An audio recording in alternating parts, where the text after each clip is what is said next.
পা বন্ধ করে দেওয়া, হাত ভেঙে ফেলা, চোখ অন্ধ করে দেওয়া অথবা পৃথিবী থেকে তুলে দেওয়া। নিঃশব্দে নীরবে বাংলাদেশের জনপদের পর জনপদে যারা গণতন্ত্রের পক্ষে কথা বলেছেন, যারা আইনের শাসনের পক্ষে কথা বলেছেন, যারা অবাধ সুষ্ঠু নির্বাচনের পক্ষে কথা বলেছেন, তারা অনেকেই পৃথিবী থেকে বিদায় করে দিয়েছেন শেখ হাসিনার আইন শৃঙ্খলা বাহিনী এবং তার পেটুয়া বাহিনী, যুবলীগ, ছাত্রলীগ সবই বিপ্লবের গেস্টাপো বাহিনীর আদলে তিনি এই কাজটি করেছেন অত্যন্ত নির্মমভাবে, অত্যন্ত নিষ্ঠুর। কেউ গুম হয়েছেন, খুনের কথা তো বলেছি, বিচার বহির্ভূত হত্যার শিকার হয়েছে, কেউ বাকি নাই। তৃণমূল থেকে জাতীয় পর্যায়ে পর্যন্ত, ওয়ার্ড থেকে রাজধানী পর্যন্ত, আপনার জনপ্রতিনিধি, member of the parliament, councillor, কে বাকি আছে শেখ হাসিনার গুম থেকে? এবং অদ্ভুত ব্যাপার, এই যে তিনি তার আইন শৃঙ্খলা বাহিনীকে দিয়ে এই বিরোধ চালিয়েছেন, এই জীবন বিনাশী, প্রাণ বিনাশী কর্মসূচি পালন করেছেন গোটা দেশকে নিস্তব্ধ করার জন্য। কেউ যাতে কোনো শব্দ করতে না পারে, তিনি যা করবেন সেটাই ঠিক। স্বৈর শাসকরা দেশে দেশে যুগে যুগে যে পদ্ধতি অবলম্বন করেছে, ঠিক একই পদ্ধতি শেখ হাসিনা অবলম্বন করেছে। তিনি 18 কোটি টাকা ঋণ নিয়ে এসছেন, 18,35,000 কোটি টাকা, 17,60,000 কোটি টাকা পাচার হয়েছে। টু শব্দ করা যাবে না।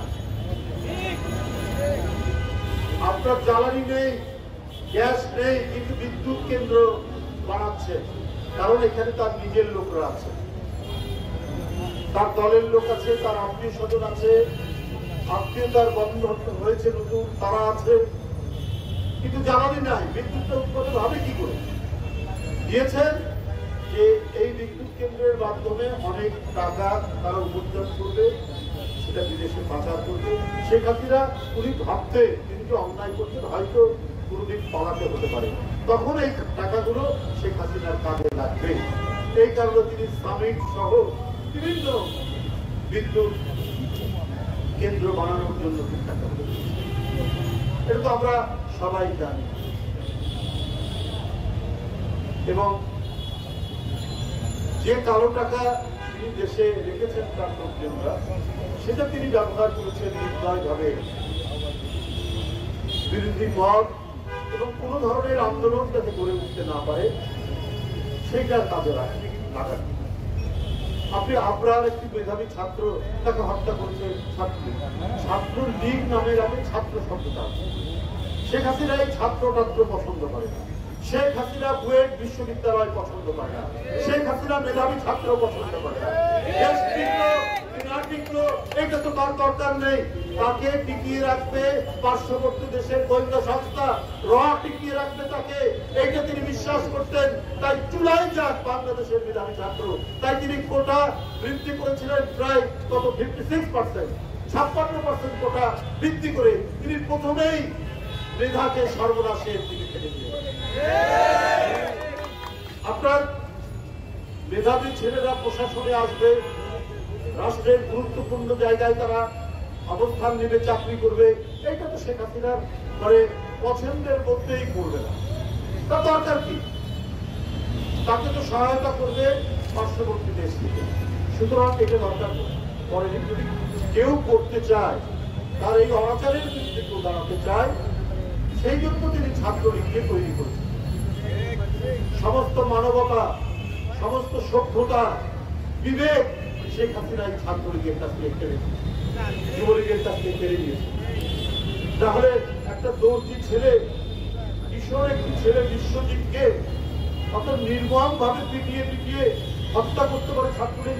ও চিৎকার করে বলছে আমি হিন্দু, আমি হিন্দু, আমি বিএনপি করি না, তারপরেও তারা মারছে, তুই হত্যা করছিস। দেখা আপনার দেশের পক্ষে একটা স্ট্যাটাস দিয়েছে, পোস্ট দিয়ে, বুয়েটের ছাত্র, সেটা দেশের স্বার্থে। এইটা কি এমন ছাত্রলীগের যায় আসে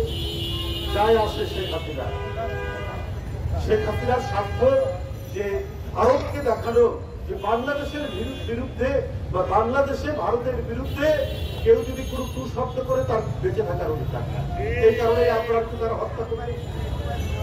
কত কাহিনী প্রতিদিন শুনছি, শুধু আয়না ঘর। আমরা তো আয়না ঘর শুনেছি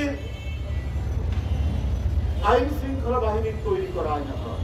আজকে 9 বছর পর, 10 বছর পর, 8 বছর পর আয়না ঘর থেকে বেরোচ্ছেন সেনাবাহিনীর ঊর্ধ্বতন কর্মকর্তা, আইনজীবী, ব্যারিস্টার।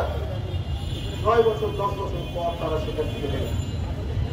কি নির্মমতা শেখ হাসিনা তৈরি করেছিলেন সারা বাংলা। এটা তো একটা দিক। আর আয়না ঘরের চাইতেও ভয়াবহ আরো বিভিন্ন ধরনের বিভীষিকাময় ঘর তৈরি করছিলেন আওয়ামী লীগের এমপি নেতারা।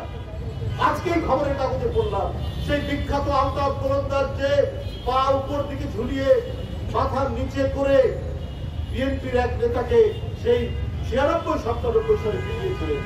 সেই ভয়ঙ্কর আলতাফ গোলন্দাজের ছেলে এমপি ছিলেন। তারও এই ধরনের আয়না ঘর ছিল। একটা কুকুরের খাবার ছিল, তার বিরুদ্ধে